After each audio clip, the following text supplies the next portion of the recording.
Welcome to WIZZKWIZ tutorial 2. This is how to use keywords, setters and IDs.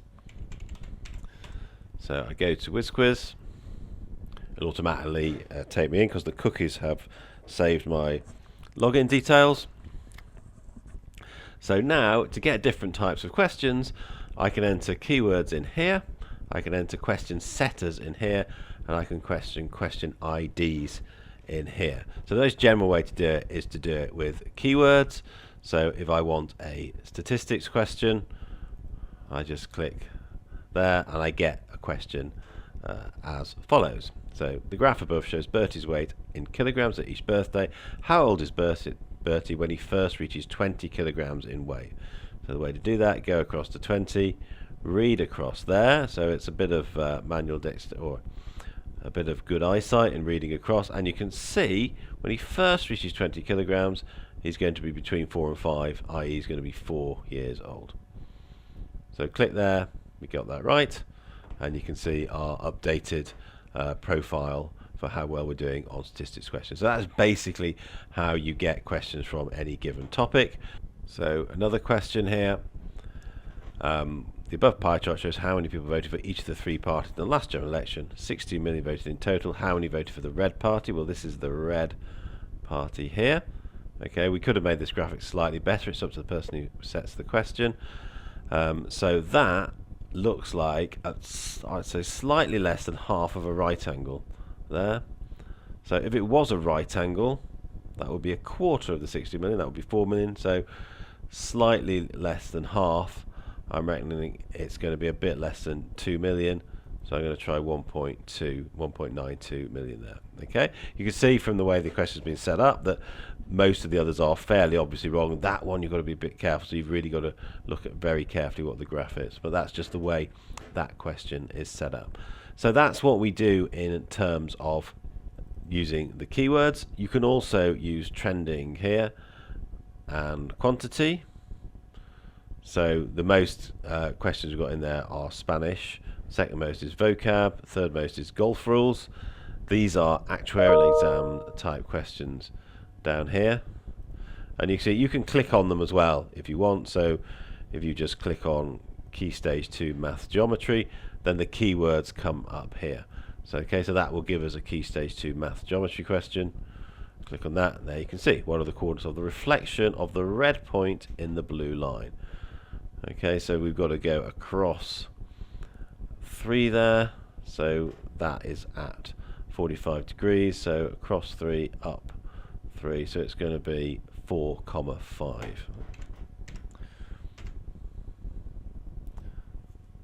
Submit, and we've got that right.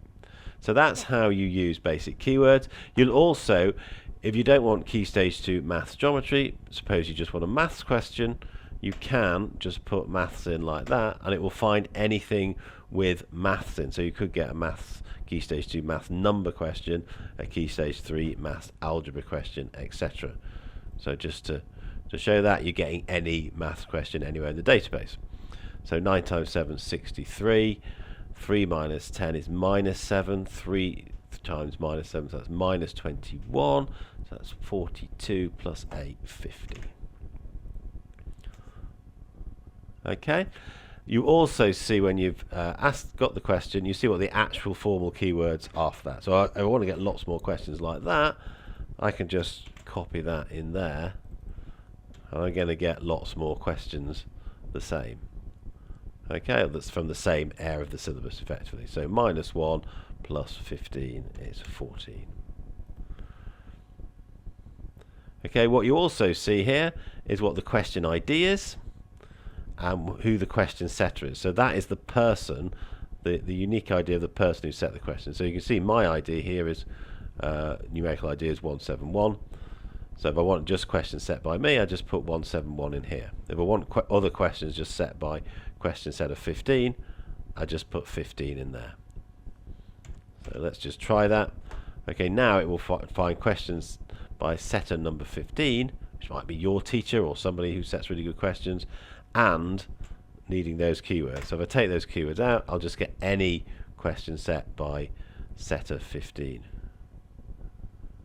Okay, so for example, What is the Spanish for? How long does the trip take? And I think that's going to be that one. Okay, and you can see we've got that right.